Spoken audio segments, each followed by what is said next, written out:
നമുക്കിതിൻ്റെ morning breakfast egg veg ഉപ്പുമാവ് ഉണ്ടാക്കിയാലോ? നോക്കാം എങ്ങനെയാണ്. അതിന് ക്യാപ്സിക്കം, ക്യാരറ്റ്, സവോള, തക്കാളി, ഇഞ്ചി, പച്ചമുളക്, കറിവേപ്പില ഇത്രയും വേണം കേട്ടോ. നമ്മുടെ എടുക്കുന്നതിൻ്റെ ക്വാണ്ടിറ്റി അനുസരിച്ച് മാത്രം മതി. നമുക്ക് അപ്പോൾ അളവ് കുറച്ചെടുക്കാം. പച്ചക്കറികളെല്ലാം. അപ്പം നമുക്കതിലേക്ക് ഒരു പാൻ വെക്കുക, എണ്ണ ഒഴിക്കുക, കടുക് ഇട്ട് കൊടുക്കുക, വറ്റൽമുളകും കറിവേപ്പില ഇട്ട് കൊടുക്കുക. ഇതിലേക്ക് നമ്മൾ വെജിറ്റബിൾസ് എല്ലാം അരിഞ്ഞത് ചെറുതായിട്ട് അരിഞ്ഞത് ഇട്ട് കൊടുക്കുക കേട്ടോ. നമ്മൾ റവ 3/4 ഗ്ലാസ് റവ ഞാൻ എടുക്കുന്നുള്ളൂ. അപ്പോൾ അതനുസരിച്ചുള്ള വെജിറ്റബിൾസ് ഞാൻ എടുക്കുന്നുള്ളൂ. എല്ലാത്തിൻ്റെ പകുതി ഞാൻ എടുത്തിട്ടുള്ളൂ.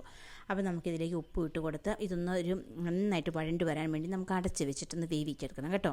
അപ്പോൾ ഞങ്ങളുടെ വീഡിയോ കാണുന്നവർ ഞങ്ങൾ സബ്സ്ക്രൈബ് ചെയ്തിട്ടില്ല, ഞങ്ങളൊന്ന് സബ്സ്ക്രൈബ് ചെയ്യണം, ലൈക്ക് ചെയ്യണം, ഷെയർ ചെയ്യണം, മറക്കല്ലേ.